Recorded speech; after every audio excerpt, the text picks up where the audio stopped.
Our next speaker is Professor Christopher Abraham. Professor Christopher Abraham is a permanent resident of Canada with 3 postgraduate qualifications in HRM, Business Administration Marketing, and Labor and Administrative Law, and is a PhD scholar in positive psychology. He is a certified design thinker from IDEO Stanford and has 32 years experience in management consulting, marketing, and management education in India, Canada, Singapore, and the UAE.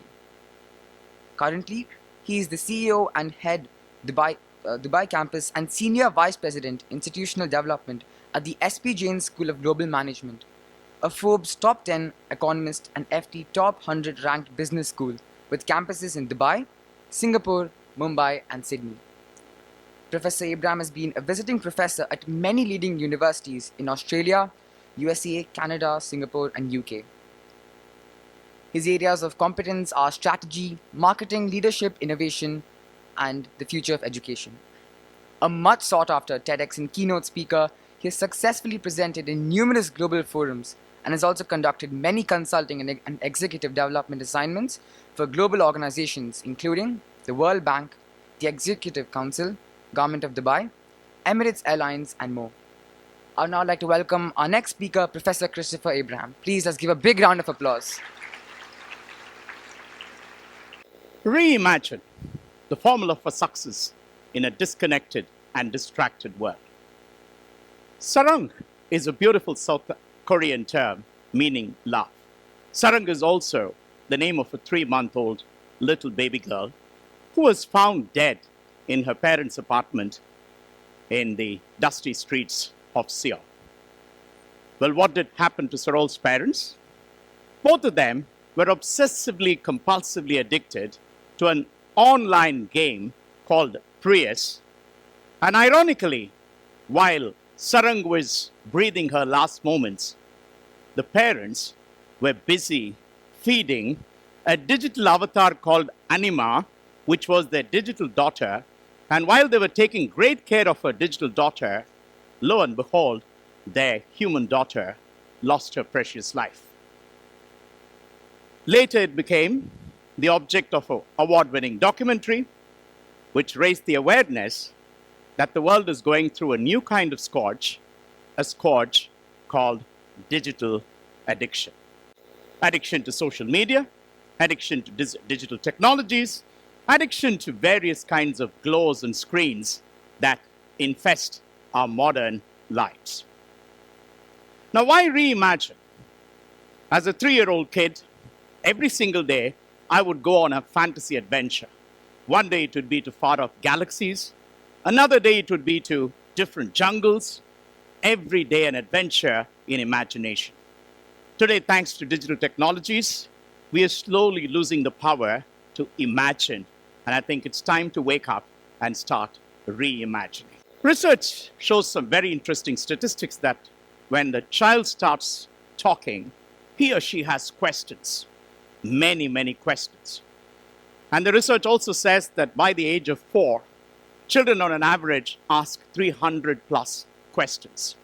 And between the age of 2 and 6, there are 40,000 questions that are asked by every single child across the world.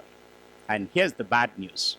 Over time, we have now realized that the number of questions that young children ask their parents, their friends, is dwindling dramatically thanks to technology. And thirdly, in our days, we used to have the fun of going outside, playing with friends, dirtying ourselves, and having the fun of social bonding outside in external environments. Today, couches and cots have become playgrounds of the digital technology. And right from the time we wake up till the time we sleep, we seem to be enamored and mesmerized by the hazened glow of digital screens.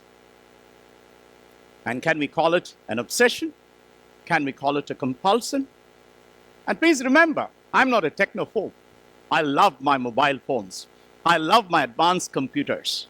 But what I'm pleading for is a sense of moderation and a sense to relook our humanity.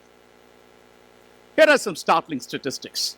A recent research said that 38% of children under the age of 2 are actually using some form of mobile technology.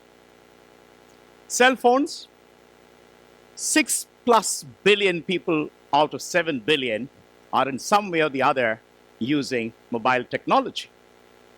Hours spent in terms of average of 3 to 4.7 hours every single day. Using them for social media, for surfing, for watching, for talking. All wonderful. But are we being transformed by technology? Or are we transcending technology? And that, I think, is a critical question.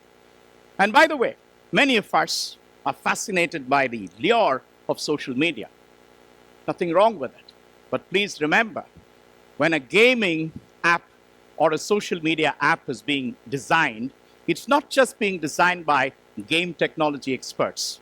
It's also being designed by behavioral designers who use the power of psychology to understand the science of influence, to understand the science of persuasion, to understand how people form habits, not forgetting how people get hooked and how people get addicted.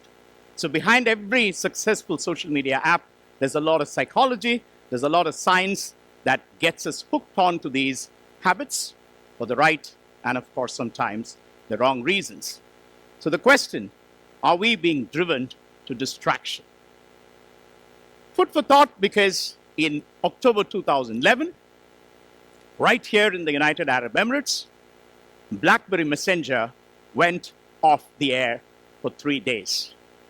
Thankfully, our police forces did some interesting analysis, and they found between those 3 days, there was a dramatic reduction of 20% reduction in road traffic accidents in Dubai and 40% reduction in Abu Dhabi. Food for thought. So, are we transforming from the traditional Homo sapiens to a new genetic genre called Homo sapiens? Maybe adults wouldn't know it, but youngsters would know it. The fear of missing out. A generation that is constantly anxious, constantly on, and constantly worried that they're missing out on something somewhere if they're not online. And in the process, we are losing. We are losing our presence as individuals. Here's a beautiful picture of 4 friends gathered together in one common place, but busy alone, fiddling around with their technological devices. Are we losing our identities? Cyber psychology is a new field that's emerging, which tells us that each one of us have multiple personas. Before the onset of the cyber age, multiple personality was a disorder. Today, all of us, when we are online and offline, actually project different kinds of personalities. One, the real self, the other, the projected self that we would like the world to see and the world to believe that that's what we are. We are losing our authority over technology. Technology made by humans, but today technology which is enslaving humans. We're also losing our health.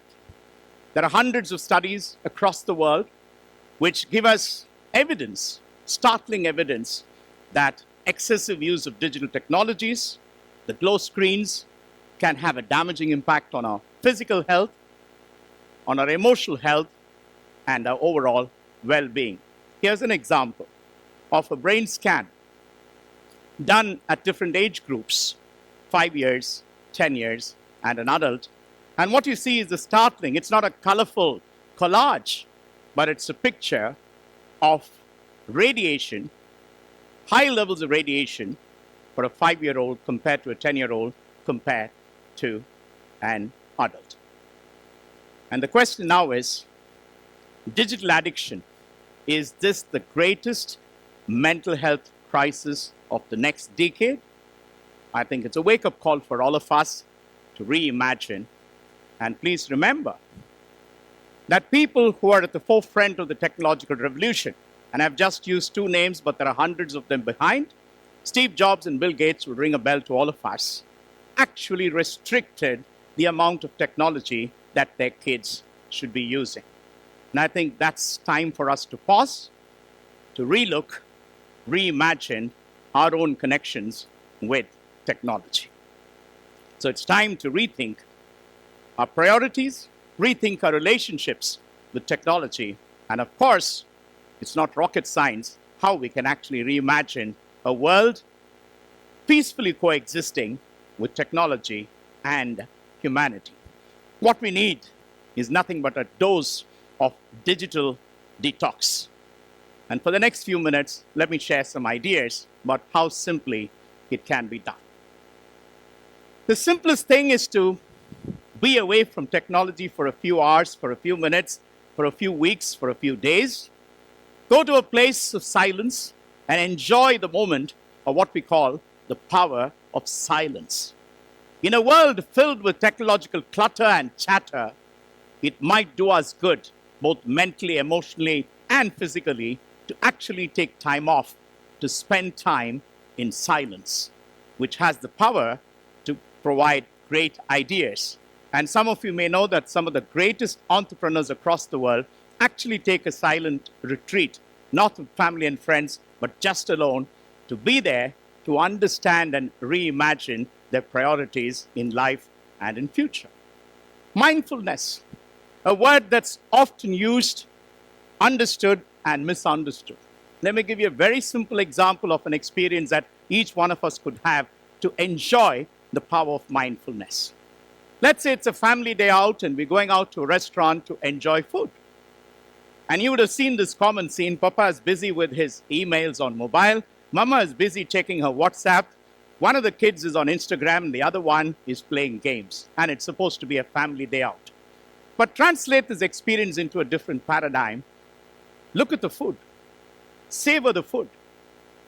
Look at the smell of the food or enjoy the smell of the food and start being present in the moment, being mindful of it. And by the way, there's plenty of medical evidence that practicing mindfulness is actually good for our overall well-being. In a world that is digitally distracting us with all these glow screens, we are losing the power to focus. And it's time to reimagine how we can refocus and look at life. You get into the busy streets across any city in any part of the world, you see hundreds and thousands of people busy with bended shoulders, busy on their digital screens, forgetting to focus on life's greater things surrounding them all the time. The power to be curious, the power to explore, the power to ask powerful questions. Why? Why not? What might we? And what if?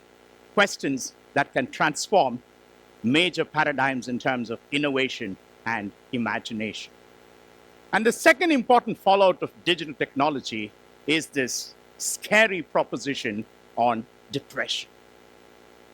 Mounting evidence tells us that here's the irony, that we are supposedly connected by technology, having hundreds of followers or thousands of likes, ironically disconnected from meaningful human relationships. Evidence that tells that the amount of anxiety, the amount of loneliness, the amount of isolation is created based on meaningful lost connections from humanity's perspective. And the way out is what I would like to call digital detox, an ironic statement of disconnecting from technology to reconnect with humanity. The power of play, getting people together, getting out, enjoying the moment of communal bonding, community, and the sense of play, not just among children, even among adults. Today, organizations like Google and Microsoft and all big leading organizations across the world are encouraging people on these practices. I, as a trainer and consultant, actually work on Lego blocks with 50-year-old C-suite executives. And guess what? The magic of a little child lurking inside each one of us comes out so beautifully, and you realize that each one of us have sometimes, unfortunately, forgotten the power of play. And social gatherings, minus the digital technologies, the feeling of oneness, the feeling of family, the feeling of well-being, being there together is something that we need to take time out. And probably an idea would be to leave those mobile phones on the parking lots so that we can spend meaningful moments with fellow human beings under the lap of Mother Nature. Emotional intelligence, one of the critical skills of the 21st century, not just for survival, but to thrive as humanity, has at its core the concept of empathy, feeling with. It's no rocket science, but today modern research tells us that each one of us are blessed with a set of neurons called mirror neurons, which actually have the ability in each one of us to listen to people, to empathize with people, and be part of humanity, to be there for them, to show compassion, to tell them that we together can make a difference for somebody somewhere who needs that compassion, who needs that positive word, who needs that encouragement, not forgetting random acts of kindness can actually make the world a much better place. And to sum it all, in a world that is filled with digital distractions and disconnections, the power of human love supersedes. I think it's time for us to reimagine our childhood and to look at the child in each one of us. And that child which is lurking when we were a little child, we had the power to imagine. We had the power to think big. We had the power to actually imagine a world which is beautiful beyond our wildest imaginations. Each one of us, the child in us, wanted to be an astronaut, wanted to be a superman, wanted to be a supergirl, wanted to be a great entrepreneur. We wanted many things, and we believed that we could do all that because of the power of imagination, because of the power to dream big, because of the power to be radically disconnected from distractions. And in the process, we realized that it is time to reimagine life, not be transformed by technology, but transcend technology so that we can save the future of the sarangs of the world. Thank you very much.